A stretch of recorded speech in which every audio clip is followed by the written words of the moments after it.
रत्नाकराधौ तपदां हिमालयो किरीटिनीं ब्रह्मराजर्षि रत्नाढ्यां वन्दे भारत मातरम। बल बल भारत माता की। আজকে আমাদের পথসভা অনুষ্ঠিত হতে চলেছে আগামী জাতীয় সাধারণ নির্বাচনকে কেন্দ্র করে। সে নিয়ে আমি কিছু বক্তব্য রাখবো। বন্ধু, একটা সময় ছিল যখন পশ্চিমবঙ্গ ভারতবর্ষের মধ্যে সব থেকে ধনী রাজ্য ছিল, কিন্তু এখন শেষের দিকে আসে। কেন এরকমটা হলো?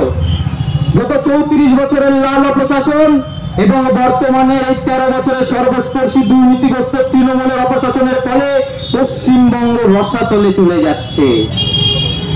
বাম আমলে সো কল্ড কমিউনিজমের নামে তথাকথিত বামপন্থার নামে একের পর এক কারখানা বন্ধ, শিল্প বন্ধ। আদিত্য বিড়লা যখন পশ্চিমবঙ্গে শিল্প নিয়ে আসে, সেই আদিত্য বিড়লাকে উল্লঙ্ঘ করে পশ্চিমবঙ্গে ছাড়া পড়েছিল এই বামপন্থীরা, এবং তাদেরই সুযোগ্য উত্তরসূরি রূপে নিজেদেরকে প্রমাণ করেছে বর্তমানে এই সরকার। এই সরকারের দুর্নীতি সর্বস্পর্শী এমন কোন জায়গা নেই, বাকি নেই যেখানে দুর্নীতি হয়নি। কয়লা, গরু, বালি, এমনকি সাধারণ বাচ্চাদের, শিশুদের সেই মিড ডে মিলেও দুর্নীতি হয়েছে। এমন কোন জায়গা বাকি নেই যেখানে দুর্নীতি হয়নি। এরা প্রতিজ্ঞাবদ্ধ রয়েছে, এরা কোনো কিছু ছাড়বে না, সবকিছুতে নিজেদের চরিত্রে নিদর্শন দেখারা সবকিছু এরা খেয়ে হজম করে ফেলবে। আমি এখনো পর্যন্ত জানতাম যে মানুষ সর্বভুক হলেও তাদের খাবার মধ্যে কিছু বাধ্যবাধকতা রয়েছে, কিন্তু একটি নতুন ব্রিড জন্ম নিয়েছে যার নাম তৃণমূল কংগ্রেস। তারা সব খায়, তারা সেই স্বচ্ছ ভারতের পায়খানাটা খেতেও ছাড়ে না, সেই পায়খানার টাকাকেও হজম করে শেষ করে ফেলে এই সরকার। এই হচ্ছে বর্তমান অবস্থা, হচ্ছে বর্তমান পরিস্থিতি পশ্চিমবঙ্গের। এই মাতৃবন্দনার পবিত্র বঙ্গভূমি, যেখানে মা দুর্গাকে শক্তির দেবী রূপে পূজা করা হয়, মা সরস্বতীকে জ্ঞানের দেবী রূপে পূজা করা হয়, সেই মাতৃবন্দনার পবিত্র বঙ্গভূমি যেখানে নারীকে দেবী রূপে পূজা করা হয়, আজ সেই পশ্চিমবঙ্গে মা বোনদের সুরক্ষা মাটিতে গড়াগড়ি খাচ্ছে। সন্দেশখালী কোনো একটি ঘটনা নয়, সন্দেশখালী পশ্চিমবঙ্গের আনাচে কানাচে কোনায় কোনায় রয়েছে। এরকম আরো হাজারো হাজারো সন্দেশখালী রয়েছে যেখানে সন্তুর মতো সাংবাদিকরা পৌঁছতে পারেনি, যেখানে ইডি সিবিআই পৌঁছতে পারেনি, যেখানে সাধারণ ইলেকট্রনিক মিডিয়া, প্রিন্ট মিডিয়া পৌঁছতে পারেনি। এরকম আরো সন্দেশখালী রয়েছে। এই যে ভয়াবহ পরিস্থিতির মধ্যে যে পশ্চিমবঙ্গ যাচ্ছে, যে পশ্চিমবঙ্গকে বঙ্কিম বিবেকানন্দের নামে চেনা হতো, সেই পশ্চিমবঙ্গ এখন শেখ সিরাজের নামে চেনা হচ্ছে। এই যে পরিস্থিতির মধ্যে দিয়ে যাচ্ছে, এই পরিস্থিতি পরিবর্তন আমাদেরকেই দেখাতে হবে। যেই পশ্চিমবঙ্গকে উদ্দেশ্য করে বলা হতো যে বাঙালি যা আজ ভাবে আগামীকাল ভারতবর্ষ ভাবে, সেই পশ্চিমবঙ্গের আজ কি পরিস্থিতি হয়েছে আমরা দেখতে পাচ্ছি। বন্ধু, বিখ্যাত চীনা দার্শনিক হুসি বলেছিলেন, India has culturally ruled China for more than 1000 years without sending a single soldier out of the border. অর্থাৎ ভারতবর্ষ চীনকে 1000 বছরের বেশি সময় ধরে সাংস্কৃতিকভাবে শাসন করেছে তার শিক্ষার দ্বারা। সেই শিক্ষায় দীক্ষায় সমৃদ্ধ ভারতবর্ষের অঙ্গরাজ্য পশ্চিমবঙ্গ, যাদেরকে উদ্দেশ্য করে, যেই বাঙালিকে উদ্দেশ্য করে বলা হতো বাঙালির অস্ত্র হলো তার কলম, অর্থাৎ তার শিক্ষা। আজ সেই পশ্চিমবঙ্গে শিক্ষা নিয়ে কি ছেলে খেলা চলছে আমরা দেখতে পাচ্ছি। প্রাক্তন শিক্ষামন্ত্রী বান্ধবীর ফ্ল্যাটে খাটের নিচ থেকে 50 কোটি টাকা, প্রাক্তন শিক্ষামন্ত্রী পর্ষদের চেয়ারম্যান সহ গোটা শিক্ষা দপ্তর জেল খাটছে। এই ভয়াবহ পরিস্থিতির মধ্যে যে পশ্চিমবঙ্গ যাচ্ছে, আজ যেই শিক্ষা ব্যবস্থাকে জাতির মেরুদণ্ড বলা হয়, সেই মেরুদণ্ডকে ভেঙে বাঙালিকে মাজা ভাঙা জাতিতে পরিণত করার অপপ্রয়াস চালানো হচ্ছে এই সরকারের দ্বারা। হীরক রাজার গল্প আমরা সবাই শুনেছি, সেখানে বলা হয় যে যত জানে সে তত কম মানে। এই হচ্ছে এদের সিম্পল মোটো।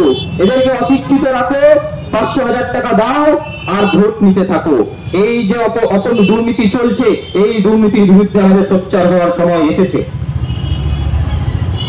আজ যে ভয়াবহ পরিস্থিতির মধ্যে যে পশ্চিমবঙ্গ যাচ্ছে, এই 34 বছরের লাল প্রশাসন এবং 13 বছরের ঘাসপুরের প্রশাসন পশ্চিমবঙ্গকে রসাতলে চলে নিয়ে গেছে। এই জন্য আমাদেরকে এখনো ভাবতে হবে। এদেরকে তো একজনকে আমরা 34 দিলাম, একজনকে 13 দিলাম, আমাদের তো সব প্রয়োগ করে দেখলাম, এবার কি হবে? আমাদেরকে আজকে ঠিক করতে হবে আমরা কোন সরকারকে চাই, আমরা কাদেরকে চাই, তারা আমাদের শাসন ব্যবস্থা চালাক, আমাদেরকে আজকে ঠিক করতে হবে। আমরা সেই সরকারকে চাই যেই সরকারের চোরেরা সাদা পাঞ্জাবি পরে নেতা হয়ে যায়, চাকরি বিক্রি করে এবং শিক্ষিত বেকাররা রাস্তায় পড়ে থাকে, পুলিশের লাঠি খায়। দুটো চাকরির জন্য আমরা কি সেই সরকারকে চাই, নাকি সেই সরকারকে চাই যারা ভারতবর্ষকে বছরের পর পুনরায় পরম বৈভবশালী আসনে নিয়ে যাচ্ছে, ভারতবর্ষকে পুনরায় বিশ্বগুরুর আসনে বসানোর দিকে নিয়ে চলে যাচ্ছে? আমরা সেই সরকারকেই চাই। যেই সরকার গত 1000 বছরের দাসত্বের নিদর্শনকে সরিয়ে 500 বছরের সংগ্রামের পর ভারতবর্ষের রাষ্ট্রপুরুষ মর্যাদা পুরুষোত্তম ভগবান শ্রী রামচন্দ্রের মন্দিরকে প্রতিষ্ঠা করার দম রেখেছে, আমরা সেই সরকারকেই চাই। আমরা সেই সরকারকেই চাই। এই নারী বিরোধী চোর ধর্ষক তথাকথিত সরকার, তথাকথিত রাজনৈতিক দলকে আমরা চাই না। এই সরকারকে আমাদেরকে যেন তেন প্রকারণ এই রাজ্য থেকে উৎখাত করে হুগলি নদীতে বিসর্জন দিয়ে আসতে হবে। তাই মমতা বন্দ্যোপাধ্যায়ের কাউন্টডাউন আমাদেরকে এই আগামী 26 তারিখে লোকসভা নির্বাচনে, জাতীয় সাধারণ নির্বাচনেই ঠিক করতে হবে। আমাদের অস্ত্র, গণতান্ত্রিক অস্ত্র, এই আঙুলের একটি বোতাম টেপাই আমাদের অস্ত্র। এই দিনই, সেই দিনই আমাদেরকে ঠিক করতে হবে। এই চোর, এই ধর্ষক, যারা পশ্চিমবঙ্গের প্রাচীন ঐতিহ্য, যেই পশ্চিমবঙ্গকে স্বামী বিবেকানন্দের নামে চেনা হতো, যেই পশ্চিমবঙ্গকে বঙ্কিমচন্দ্র চট্টোপাধ্যায়ের নামে চেনা হতো, সেই পশ্চিমবঙ্গকে আজ শেখ শাহজাহানের নামে চেনা হচ্ছে।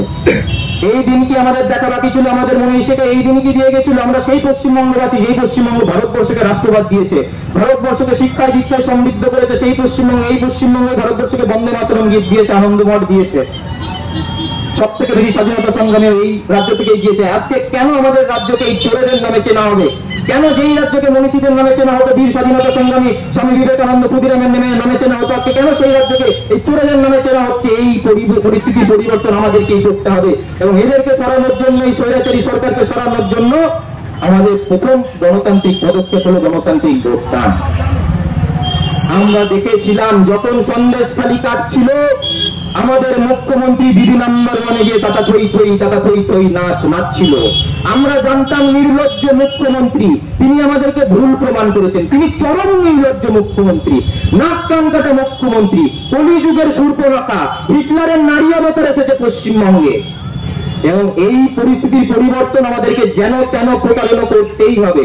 তাই আসন্ন আগামী জাতীয় সাধারণ নির্বাচনে 26 তারিখে যে রায়গঞ্জে আমাদের লোকসভা নির্বাচন হয়েছে, আমাদেরকে সেই দিনই ঠিক করতে হবে। আমরা ভোটদানের আগে 5 মিনিট ভাববো আমরা কোন সরকারকে চাই। আমরা কি এই সরকারকে চাই যেই সরকার মেধাকে 500,000 টাকায় বিক্রি করে দিচ্ছে এবং চোরেরা সাদা পাঞ্জাবি পরে নেতা হয়ে এই মেধা বিক্রি করছে এবং যোগ্য চাকরি প্রার্থীরা, যোগ্য যারা বেকার যুবরা রয়েছে রাস্তায় পড়ে মার খাচ্ছে দুটো চাকরির জন্য? আমরা কি সেই সরকারকেই চাই, নাকি সেই সরকারকে চাই যেই সরকার ভারতবর্ষকে উন্নতি শিখরে দিনের পর দিন নিয়ে চলে গেছে? আমরা সেই সরকারকেই চাই যেই সরকার বলেছে একটি দেশে 2টি সংবিধান থাকতে পারে না, একটি দেশে একটি সংবিধান থাকবে, সেই কাশ্মীরের 370 ধারাকে সরিয়ে সেখানে অরাজকতা থেকে স্থিতিশীল পরিবেশ নিয়ে এসে সেখানে পুনরায় ভারতবর্ষের জাতীয় পতাকা ফিরিয়েছে। আমরা সেই রাষ্ট্রবাদী সরকারকেই চাই।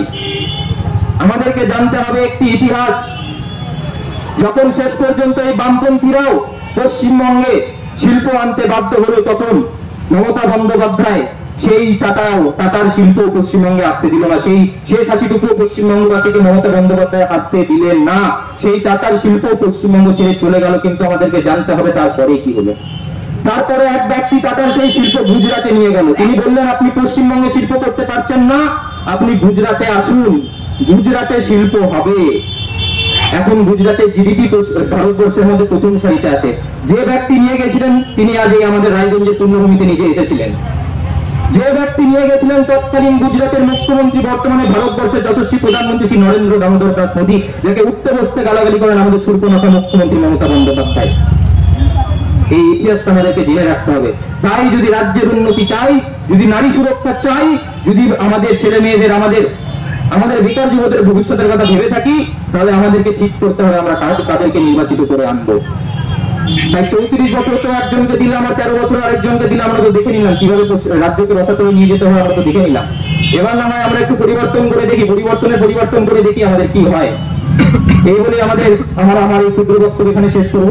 তাই আসন্ন জাতীয় সাধারণ নির্বাচনে সকাল সকাল ভোট দিন, 100% ভোট দিন, একটি ভোটও যেন না বাদ যায়। আমাদের একটি প্রবণতা রয়েছে যে অনেকের কাছে ভোটের দিন ছুটির দিন হয়ে যায়, হলিডে হয়ে যায়, এটি যেন না হয়। আমাদের একটি ভোটও যদি না পড়ে, মনে রাখতে হবে আমাদের একটি ভোট না পড়া মানে চোরেদের হাত শক্ত করা, এই ধর্ষকদের হাত শক্ত করা, এই দুর্নীতিবাজদের হাত শক্ত করা। এদেরকে সরাতে হলে 100% ভোটদান করতে হবে। আমাদেরকে পাড়ায় পাড়ায়, নিজের গ্রামে গ্রামে, নিজেদের অঞ্চলে অঞ্চলে, নিজেদের ওয়ার্ডে ওয়ার্ডে গিয়ে বলতে হবে যে রাষ্ট্রবাদের পক্ষে ভোট দিন, 100% ভোট দিন। আগে ভোটদান, তারপরে জলপান। সকাল সকাল ভোট দিন, রাষ্ট্রহিতে ভোট দিন, 100% ভোট দিন। অনেক অনেক ধন্যবাদ।